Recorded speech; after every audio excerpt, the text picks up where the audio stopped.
కేసీఆర్ గారు కూతురు కవిత ఒక కొత్త పార్టీ పెడుతుందని మీ కామెంట్స్ ఏంటని ఎంతో మంది మీడియా మిత్రులు కాల్ చేస్తున్నారు, టెక్స్ట్లు పెడుతున్నారు, ఇంటర్వ్యూలు అడుగుతున్నారు. నేనైతే కుటుంబ రాజకీయ విషయాలు మాట్లాడడానికి ఇష్టపడను. కానీ ప్రజాశాంతి పార్టీ అధ్యక్షుడిగా మీడియా మిత్రులకు గౌరవం ఇచ్చి నేను మాట్లాడాలి గనక మాట్లాడుతున్నాను. దీనికి ఎగ్జాంపుల్ షర్మిలాయే.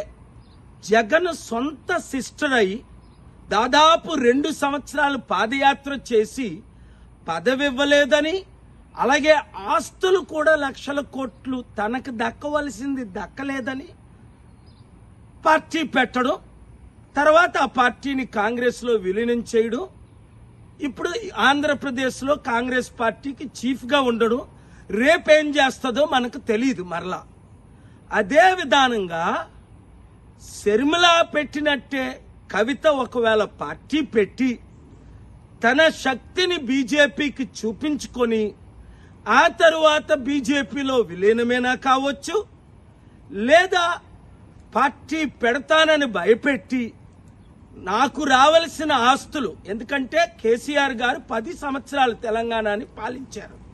2.5 లక్షల కోట్లు సంవత్సరానికి అయితే 25 లక్షల కోట్లు, ఓ 20% మిగిలిందో ఎంత మిగిలిందో ఎవరికీ తెలియదు. ఒక 5 లక్షల కోట్ల ఆస్తి అంతా కేటీఆర్కే ఇచ్చి నాకు ఇవ్వలేదని ఆస్తి తగాదాలున్నట్టు కూడా నేను వింటున్నాను. రకరకాల ఉద్దేశాలు, రకరకాలతో ఈ కుటుంబ పార్టీలు పెట్టడం.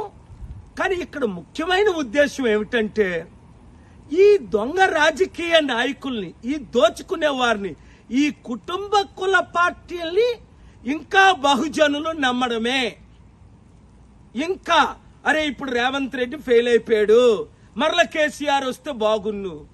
కానీ అరే కేసీఆర్ పాలనలో బంగారు తెలంగాణ 7 లక్షల కోట్లు అప్పు అయిపోయింది కదా, అవినీతి తెలంగాణ, అప్పుల తెలంగాణ, దరిద్ర తెలంగాణ అని గమనించిన వారు ఎవ్వరు కూడా మళ్ళీ కేసీఆర్ గారిని కానీ కేసీఆర్ కుటుంబంలో ఎవరు పార్టీ పెట్టినా ఒక్కరు సపోర్ట్ చేయకూడదు. ఎందుకంటే ఇప్పుడు తెలంగాణ అప్పు 10 లక్షల కోట్లు, అప్పు తీర్చలేము, అడుక్కుంటే ఇవ్వట్లేదు అని రేవంత్ రెడ్డి మొన్నే వీడియో రిలీజ్ చేశాడు. నన్ను కోసుకు తినండి.